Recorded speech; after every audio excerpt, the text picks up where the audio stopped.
संगीन, संगीन आगे मत जाओ, खतरा है। तुम कौन होते हो मुझे रोकने वाले? मैं कुछ नहीं लगते तुम मेरे। तुम एक ऐसी माँ के बेटे हो जो हमारे खानदान के नाम पर एक धब्बा है। मत दो मेरी माँ को गाली संगीन, मत दो।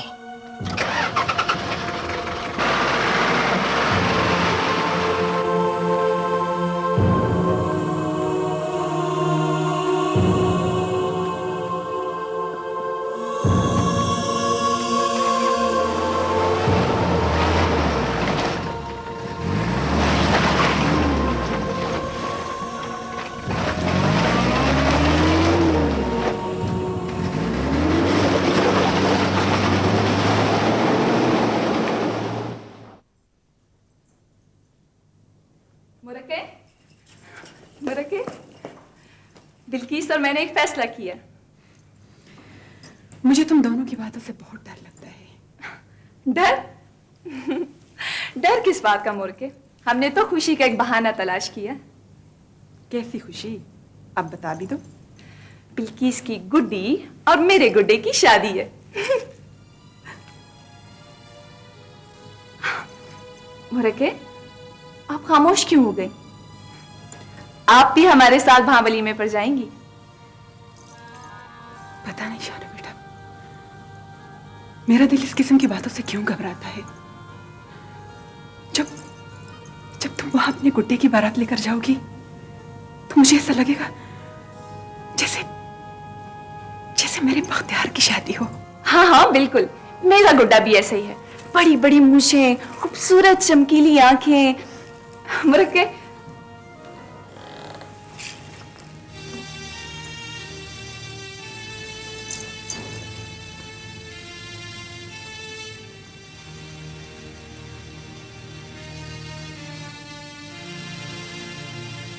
बेटा, खैर तो है? क्या हुआ?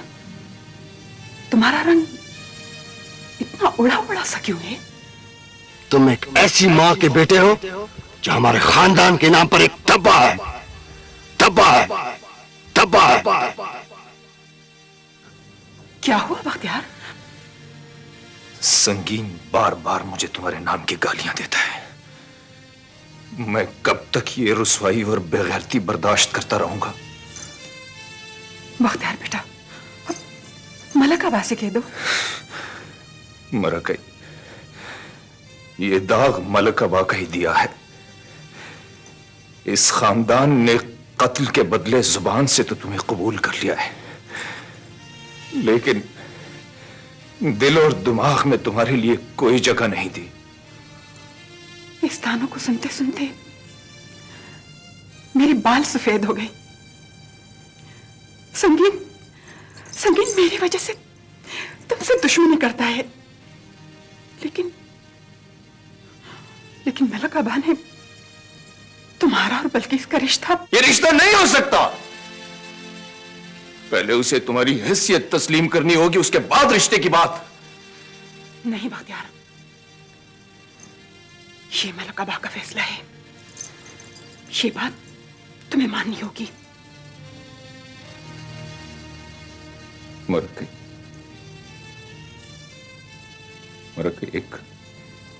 एक बेटे से उसकी मां के तकद्दुस का हक तुम छीने। जो लोग तुम्हें गालियां देते हैं उनसे रिश्ता कर लो। हाँ, ये मेरा हुक्म है। मलक कला में जो रस्म चली है उसे चलने दो।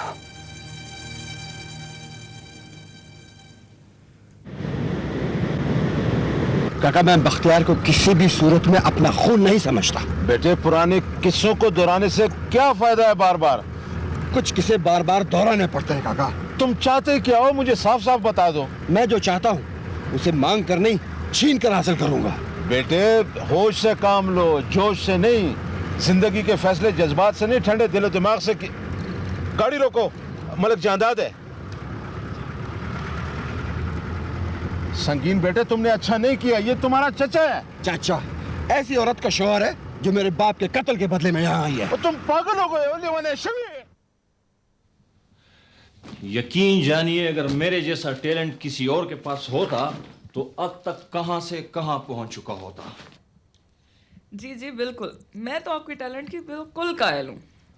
मगर इस टैलेंट को ग्राउंड की जरूरत है, वरना ये अंडरग्राउंड ही रह जाएगा। तुम्हारा क्या तबसरा है मेरे बारे में मिस्टर सुराब? मैं अपना तबसरा और राय महफूज रखता हूँ। खैर, तुम तो सब कुछ अपने हक में हमेशा महफूज रखते हो, मगर तुम खुद गैर महफूज हो।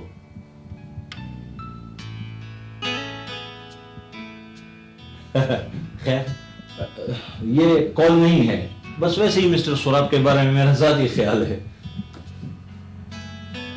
मिस्टर सुराब तो वैसे ही मुझसे जेलस हो रहा है।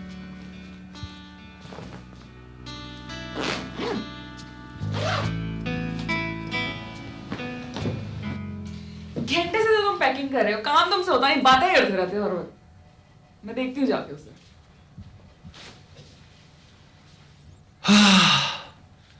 मेरा टैलेंट जाया हो रहा है।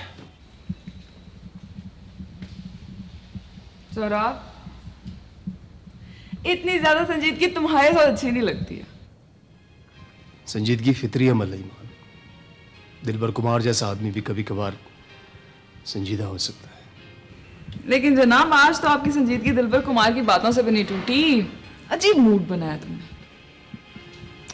ये तुम्हारा रिफ्लेक्शन है। मेरा रिफ्लेक्शन? ओह, अब समझिए। सौरभ, तुम्हें मेरी बातें अजीब सी तो जरूर लगती होंगी, क्योंकि जिस हंसती मुस्कुराती ईमान को तुम देखते हो, उसकी जात के अंदर का कर्क तुम्हें दिखाई नहीं देता। ईमान अकीदा है, और मैंने अकीदे के दो रुख नहीं देखे। यहां तो ईमान के माने ही बदल जाते हैं। तुमने ठीक कहा सोहराब, माने इसलिए बदल जाते हैं कि मैं हवा की बेटी हूं। बेटी से लेकर औरत तक उसके नाम और मकाम तब्दील होते रहते हैं। चलें सोहराब?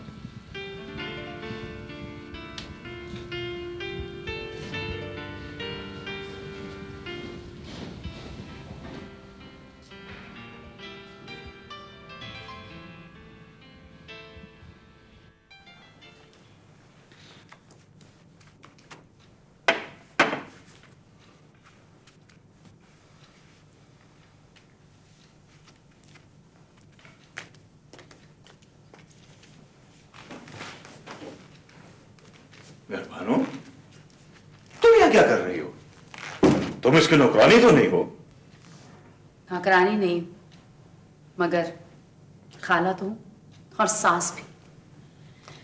मलिक जी, ये हमारे घर का रोग है, इसे हमारी मजबूरी समझो। लेकिन मैं तुम्हें इस तरह मजबूर नहीं देख सकता। आखिर तुम कब तक इस जिंदा लाश को यहां बर्दाश्त करती रहोगी? मैंने कहा ना, ये हमारी मजबूरी है। मेहरबानो, अगर मैं तुम्हें इस मजबूरी से निजात दिला दूं तो? किस तरह? चंद मिनटों की बात है। ये दरवाजा जरा बंद करो।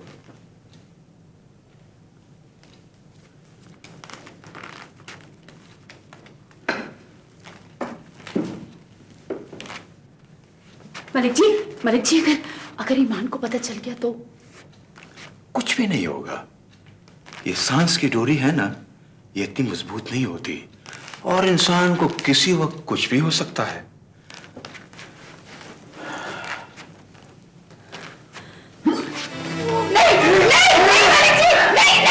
छोड़ दो मुझे, छोड़ दो मुझे। तुम क्यों से बचाना चाहती हो? मलिक जी से जिंदा रहने दो, मैं ईमान को क्या जवाब दूंगी? मेहरबानो, तुम ये नहीं चाहती कि तुम्हारी बेटी इस बोझ से छुटकारा पाए। आखिर क्यों तुम उसे बचाना चाहती हो? क्यों? मुझे ईमान का डर है। वो मंसूर से बहुत प्यार करती है मलिक जी, वो पागल हो जाएगी। पागल वो नहीं, पागल तुम हो मेहरबानो, तुम पागल हो। मंसूर,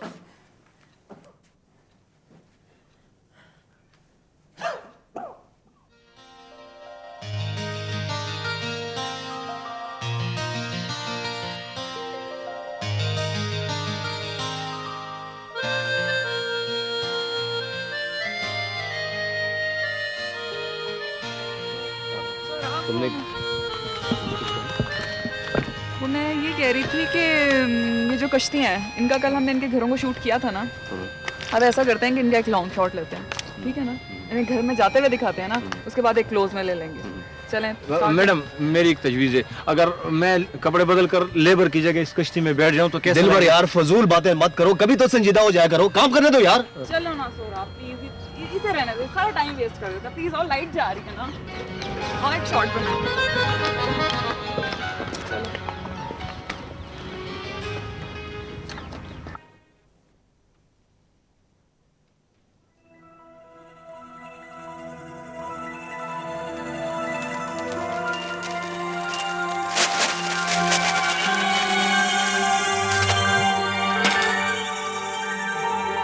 साहब खैर तो है, फिर कोई बुरी खबर पड़ी है? जुमा, एक औरत ने आज फिर अपने शौहर को कत्ल कर दिया। ये तमाम औरतें मेहरबानों की तरह जालिम और खुदगर्ज क्यों हैं? बताओ मुझे, बताओ। शाह साहब मैं क्या बताऊं? तुम भी दुनिया के मुनसिफों की तरह गूंगे और बहरे हो। हाँ, किसी के पास इस बात का जवाब नहीं है, किसी के पास। जुमा, तुम कहो कि औरत फरेब है कि नहीं? हाँ हाँ बिल्कुल फरेब है, झूठ है औरत। लेकिन औरत तो मेरी बेटी भी है, वो भी एक औरत है जो एक जिंदा लाश के सराहने बैठी अपने आप को उसकी मनकुआ समझती है।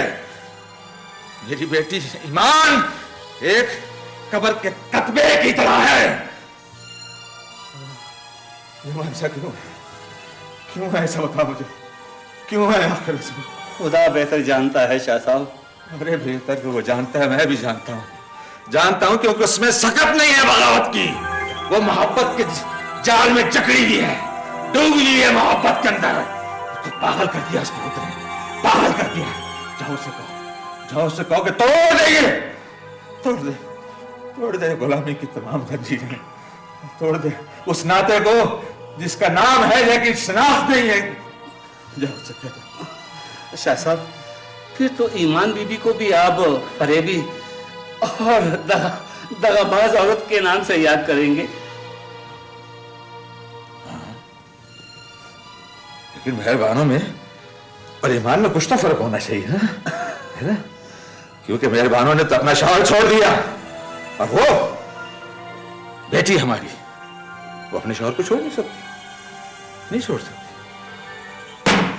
ये देखें ना, छोड़ नहीं सकती, वो अपने शौहर को नहीं छोड़ सकती।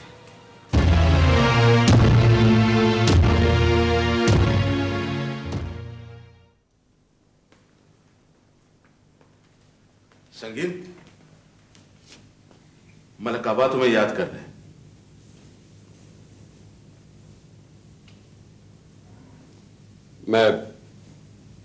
मैं नहीं जाऊंगा। आज तक उनके हुक्म को किसी ने नहीं टाला। काका मैं भी ऐसा नहीं करना चाहता, लेकिन जब तक बख्तियार वहां बैठा है मैं नहीं जाऊंगा। तहम्मुल से बेटा, तहम्मुल से, ज्यादा तेजी मत दिखाओ। आओ मेरे साथ। काका आप मुझे मजबूर मत करें। आखिर तुम्हारे दिल में ऐसी कौन सी बात है, बता दो मुझे। काका अब्बा बख्तियार को मेरे ऊपर मुसल्लत करना चाहते हैं। ये तुम कैसी बात कर रहे हो? मैं ठीक कह रहा हूं। तुम गलत समझ रहे हो बेटा। मलक आबा की मोहब्बत सबके लिए एक जैसी है, बल्कि औरों से ज्यादा वो तुमको चाहते हैं। तुम्हें पता है तुम्हारे बारे में उनकी क्या सोच है? मलक आबा कह रहे थे, संगीन की जिद कभी कभार मुझे बहुत अच्छी लगती है, बिल्कुल अपने बाप पर गया है। बाप पर गया, वो तो उनके रवायात की भीड़ चढ़ गया। अगर उनको अपना बेटा अजीज होता तो वो इस तरह के गलत फैसले ना करते। अरे बेटा, फैसले ऊपर होते हैं। और यहां जमीन में मैं धंसता चला जा रहा हूं। ऊपर के फैसले मेरे खिलाफ ही क्यों होते हैं? अरे बेटा, ये किस्मत के खेल है। बस अब जिद छोड़ दो मेरी खातिर। मैं मिन्नत करता हूं बेटा।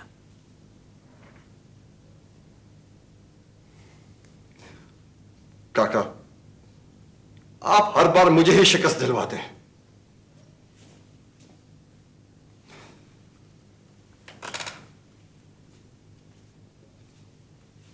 ठीक है, मैं आपके साथ चलता हूं, लेकिन अगर बख्तियार ने कोई ऐसी वैसी बात की तो मैं चुप नहीं रहूंगा। एक बात का ख्याल रखना बेटा, मलक आबा के सामने एहतियात करना। हाँ, आओ आओ मेरे साथ।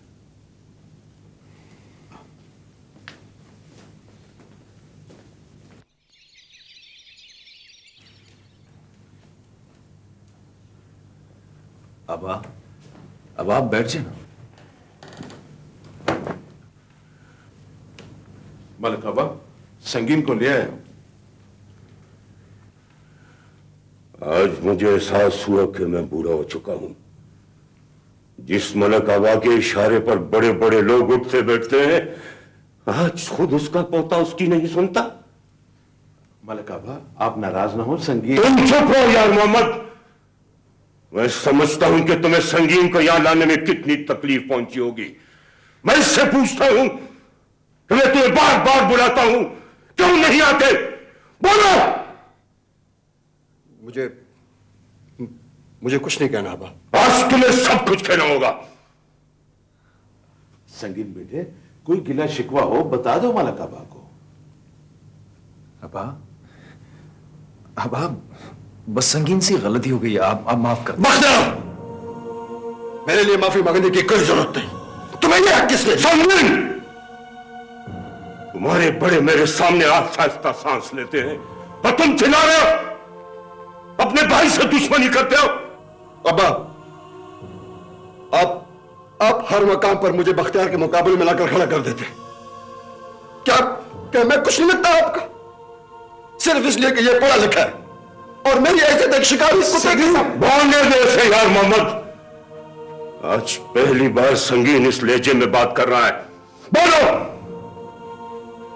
अब्बा, मैं सब कुछ बर्दाश्त कर सकता, लेकिन बख्तियार क्या तो मुझे बेइज्जती गवारा नहीं, सिर्फ इसलिए कि एक ऐसी मां का बेटा है जो मेरे बाप के खून बहा में यहां आई है।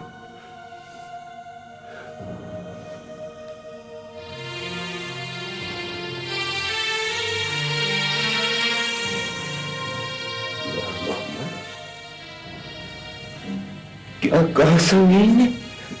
सुना तुमने क्या कहा? बच्चा क्या कहा?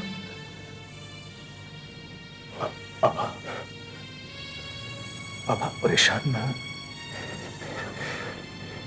अब मेरी मां इस खानदान का ऐसा जुर्म है जिसकी सजा कभी भी खत्म नहीं हो सकती।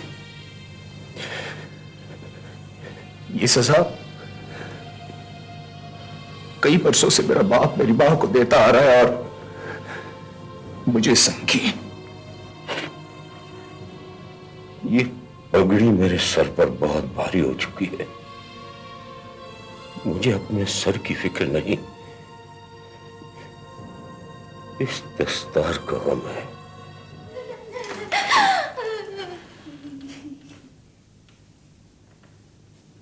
कहां गई थी तुम?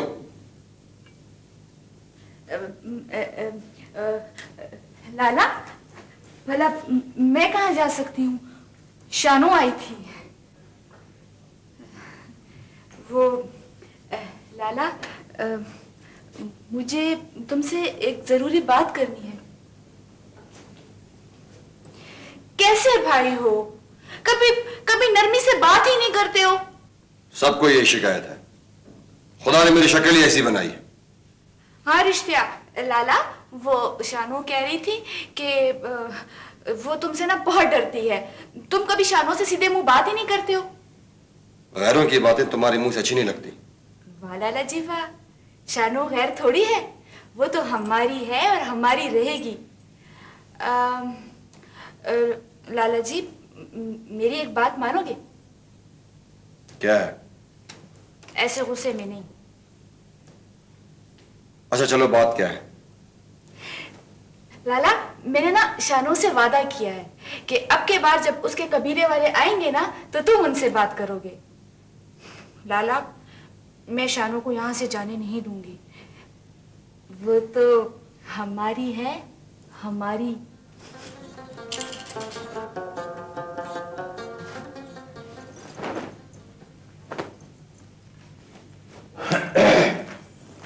जा रहे हैं? वो, मैंने आपसे बात करनी थी। हाँ, तुमने क्या बात करनी है? ये लो। हाँ, ये लो, घर का खर्चा लो ना। मलिक साहब, मैं सिर्फ पैसे लूंगी, खर्च करूंगी और बस। देखो, ज्यादा बकबक नहीं करो। मेरे पास वक्त नहीं है। मेरे लिए ना सही, अपने बेटे के लिए। बेटे को जवान देखकर तुम्हारी जबान भी बहुत लंबी हो गई है। अपनी जबान को काबू में रखो और ये दिल में ख्याल नहीं लाना कि मलक जांदाद ने तुम्हें दिल से कबूल किया है। बर्दाश्त कर रहा हूं। हाँ,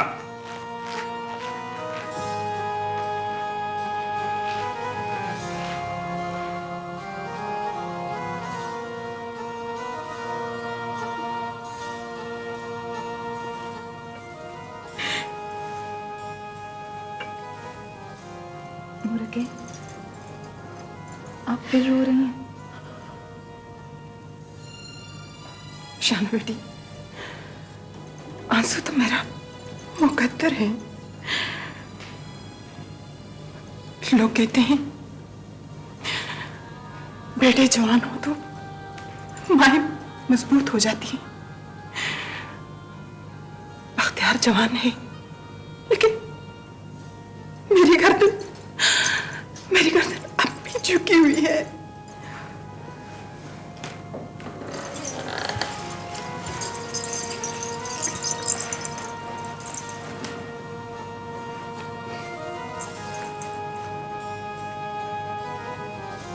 ये लो, तुम्हारे बाबा ने खर्चा दिया है।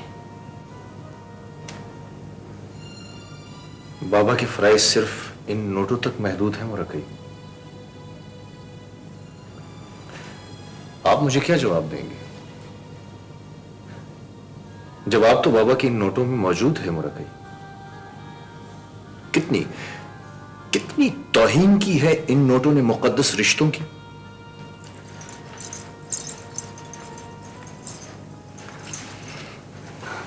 शानो,